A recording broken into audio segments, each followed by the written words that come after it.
Do you guys have any one-uppers in your lives? What I mean by one-uppers is people who just have to one-up you every single time. And you know that they're just full of crap too. And it could be anything. It could be you saying that you got 30 kills in a game of Call of Duty and they'll immediately go, yeah, but I got 35 kills. Or you could be like, hey man, I drank 6 pops last night, and they'll fly in and be like, dude, I drank 8 pops, 6 isn't anything. Or I won 5 games of Madden in a row, and then they'll hop in, oh dude, I won 10 games of Madden. You know those kind of people? I hate you. Dude, I've met so many people in my life like that. It's just the most annoying thing in the world. And no, nothing happened to me recently. I just saw a TikTok of a guy one-upping somebody and I could tell he was full of crap. So it made me think of this intro. Dude, I remember this one kid that would hang around us and he would try to one-up us on absolutely everything. Guys, if you do that, you're not impressing anybody and you're just making a clown of yourself. So please stop.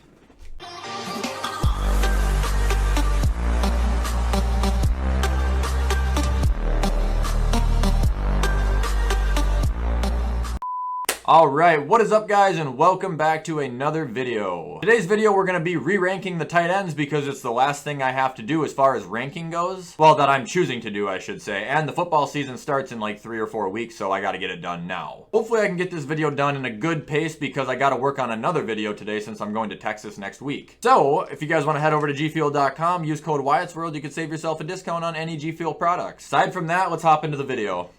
Alright, so we're back at the infamous almighty tier list. I changed the top one to the best. I just like changing it up. Right below the best we have above average, then we have solid, below that we have serviceable, and below that we have zero interest / ass. I have no interest in your player. I'm not calling them shit, by the way, every Darnell Mooney fan on planet Earth. I just don't know who they are. Psychopaths. But now that we have this list established, the first thing I'm actually going to do, just because we did it with the running backs or the wide receivers, I can't remember which one. Anyway, we eliminated the rookies. We only got one rookie as far as I'm concerned. That's going to be starting. Serviceable for Kyle Pitts. There's nothing against him. We have no idea. Now we can start the list. All right, so starting off this list, we have CJ Uzuma. Ooh. Just had a little bit of a hiccup while talking there. CJ Uzuma. I think I said that right at least. Okay, I'm not a fan of him at all. I think he's just kind of bland. He's never been huge. He puts up 200, 300, 400 receiving yards a year and 2 or 3 touchdowns. Like, all right. Nothing against you, man. You just haven't had a very exciting career.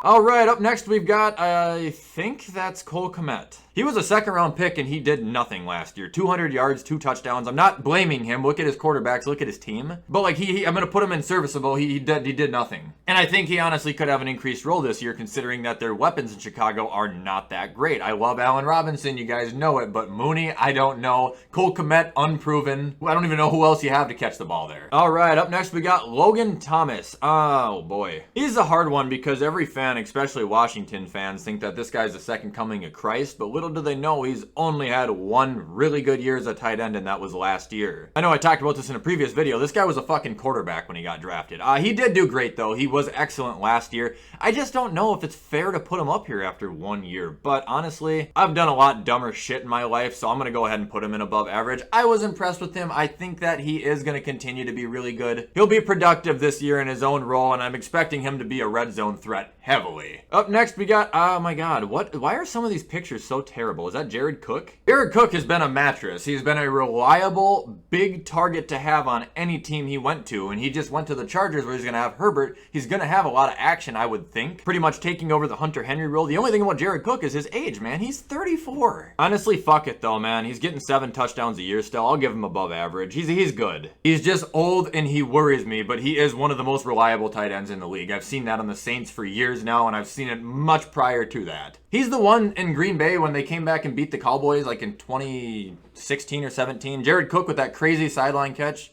All right, up next we have, oh my god, dude, these guys, I don't fucking, is this Adam Trotman or whatever? Troutman? Sorry if I have zero interest in him. Not because he's a Saint. He didn't do shit last year, guys. I'm sorry. I don't mean to Mooney him. If all the Saints fans are going to attack me, I don't know who this guy is. Up next, we got Dan Arnold. He's on the Panthers now? He's been in the league for like 3 years, and he's been worthless up until last year, where he wasn't even great last year either. He had like 400 yards and 4 touchdowns. I'm not trying to be disrespectful, but this is another guy that I just don't see really doing shit. I don't want him. Up next, we got Travis Kelsey, obviously the best of the best. He's going to be just as productive this year as he was last year and the year before. The Chiefs, you got Mahomes, you got Tyreek, you got Travis Kelsey. That's the big three. We all know they don't really run all that much. Tied with Robert Tanyan for the most touchdowns in the league for tight ends last year, and he obviously led the leagues in yardage for tight ends ends. I think he might have finished top 5 all time. Not all time, but between everybody, I think he was top 5 yards last year. Okay, I'm tripping out. He was. Oh, no, he's number 2. Okay, I just went right past him. He's number 2 in receiving yards. He's elite. All right, up next we got Kittles and Bits. Yeah, I think that he actually used to be better than Kelsey, but I kind of flip-flopped him considering I've watched Kelsey dominate and I've watched Kittle get hurt. Kittle's a freak of nature though, man. He's one of the most physical,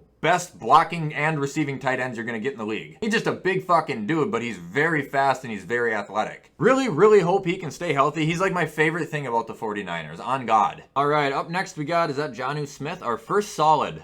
He's pretty young too, only 4 years in the league. And I don't know, his first 2 years were pretty unproductive, but his last 2, he's had 400, and then like last year he had 9 touchdowns or some shit. He started off as a great tight end, but he just kind of died off. Well, his production on yards did. He got touchdowns, but that was it after like week 8, it seemed like. Regardless, I plan on him having the biggest year of his career too in New England. Not as big as Hunter Henry, but speaking of Hunter Henry, where the fuck is he? Is he not on this list? Oh, that's a bunch of bullshit. But yeah, I think Jonnu's gonna have a big year. For your information, Hunter Henry would obviously be an above average. You've seen me talk about him time and time again. Up next, we got Darren Waller. Probably zero interest in him. I don't really care for him. Obviously a fucking joke. He might be the most athletically gifted tight end in the league. He could be a wide receiver. He is so good. See, and I always talk about wide receivers in this sense too, but these guys are all different in their own ways, and they're all good at respectively their own things. Waller, I'm gonna go with the fact that he's elite, and he's probably the best of these 3 at getting separation. Kelsey's obviously got the best possession catch he can have, and Kittle, I think, is the most physical. 3 beasts, man. But anyway, Waller, this year, he's gonna probably have more receiving yards than he had last year. Honestly, he's probably just gonna be the number 1 guy in Vegas for the next 5 years to come. I don't see why they would strafe to anybody else. All right, up next, oh my God, another no-name. Is this the guy of the Harvard grad from the Titans, Fricksker? I'm gonna put him in serviceable. Like, he's been in the league for 3 years. Okay, with Jonnu being gone, and now apparently they have Jeff Swaim, whatever the fuck that is. I don't really know if his role is going to explode, but I would definitely expect it to expand a little bit. Maybe we'll get to see a breakout, who knows, but for right now, I just got him in serviceable. Up next, we got Irv Smith. I mean, he's a lot better than serviceable. I'm only going to give him serviceable because he's never had the role. The Vikings have never given it to him. He's finally going to have it this year. The last 2 years he's been in the league, he's been decent. 300 yards, 5 touchdowns, 3 touchdowns behind Kyle Rudolph. Please allow him to be used. I hate the Vikings with tight ends. I fucking hate it. Every single time a tight end will come in and win a game for the Vikings, he'll save their ass. And then the next week they won't use him again. I've seen Kyle Rudolph do that 1,000 times.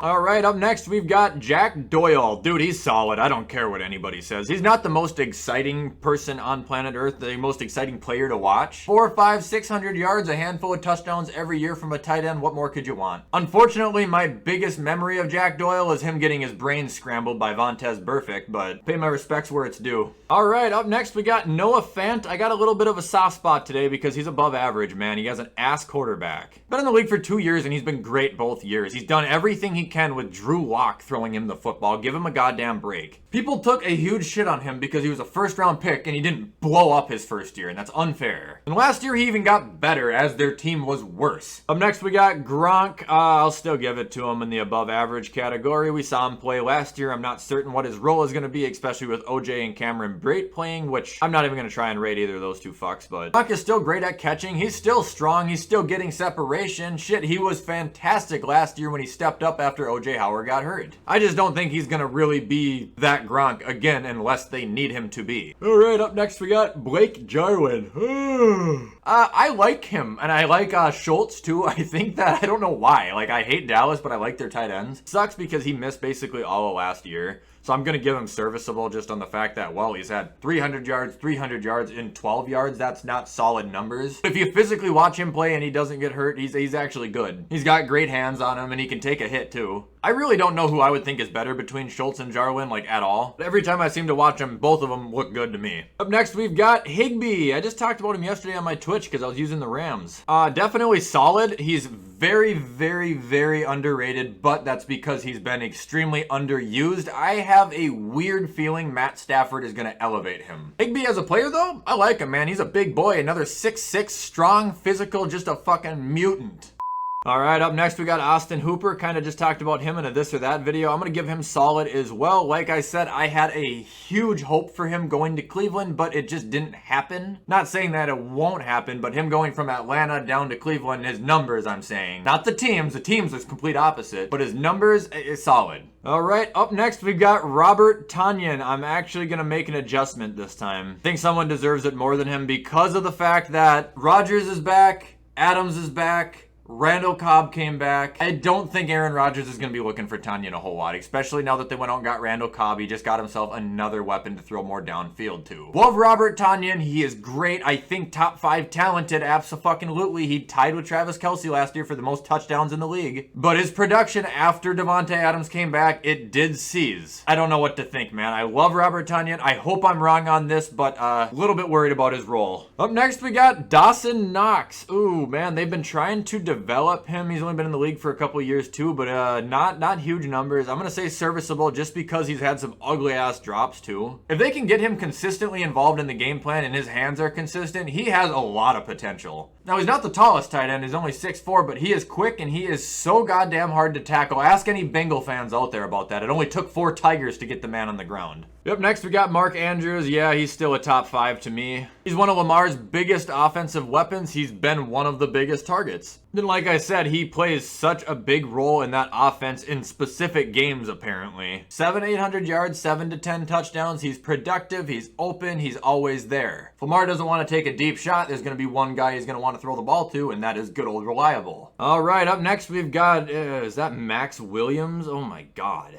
Zero interest ass. Like this guy's been in the league for 6 years and done shit. All right, up next we got Evan Ingram, the guy who is apparently just starting as many issues in that training camp as he possibly can. I swear to God, every single day I read he's being an asshole to a different person. I'll still give him solid. I don't think he's ass. I don't think he's gonna be completely worthless. I think that last year was probably just like an off year for him. But like I said, ever since Daniel Jones took over, he just hasn't been as good as he was with Eli Manning, and that's just a stone cold fucking fact.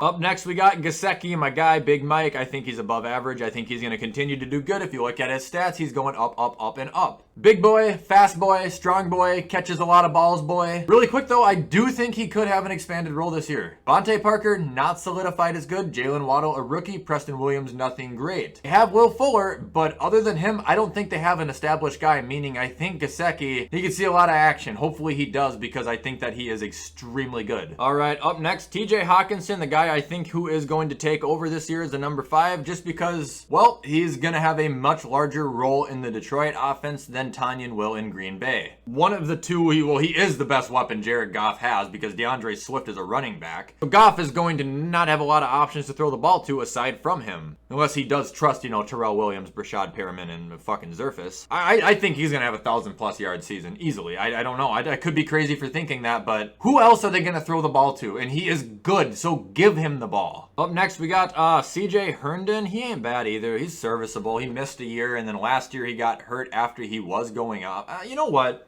He's actually solid, I think. Yeah, he was actually good last year. I don't know. I didn't hate him. He was like the one player on the Jets that I looked at on offense, and I was like, damn, he's actually okay. Look, Zach Wilson has been struggling in training camp the way it is. I think it would make a lot of sense for him to heavily target someone like a tight end in the first place. So, barring any injuries, I think CJ Herndon could actually have a pretty heavily expanded workload as well. Up next, Eric Ebron, definition of solid. He's going to get hurt at least once a year. He's going to get you 4 or 5, maybe 600 yards and 2, 3, 4, 5 touchdowns. He had that one year where he had a ton of touchdowns with the Colts. Other than that, like I said, he hasn't come fucking close since. Not even a lot to talk about with Eric Ebron. Like, yeah, yes, he's good at catching the ball, but other than that, you get what you get with him. You're going to get a solid tight end who's going to get the job done when you need him to.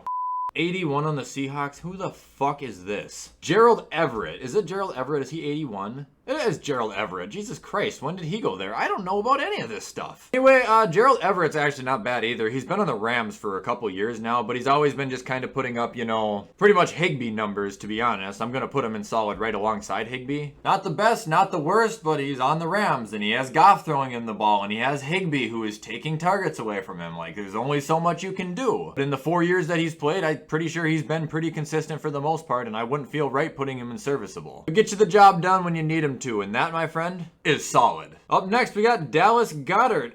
Weird that Zach Ertz isn't in here, as if Zach Ertz isn't the number 1 over there. I don't know what the fuck this is all about. Goddard, solid. Zach Ertz, above average. We talked about Ertz in the last video. I still think Zach Ertz is going to be great. He had one bad year last year because he got hurt. Otherwise, Zach Ertz has always been putting up Zach Ertz numbers. As far as Dallas Goddard goes, he's also good, but his role is not as big when Zach Ertz is back and playing. We know that for a fact, and this year at the start of the year, they're both going to be there, meaning he's not going to be getting all the targets like he was last year in midseason when Zach Ertz was out. He's had a role very similar to, well, Higbee, Everett, maybe even Doyle. Fantasy-wise, not your most reliable target, but as an actual tight end, I would have no issue having him on my roster. He's a good player. Up next, we've got 2 bums. 2 absolute bums.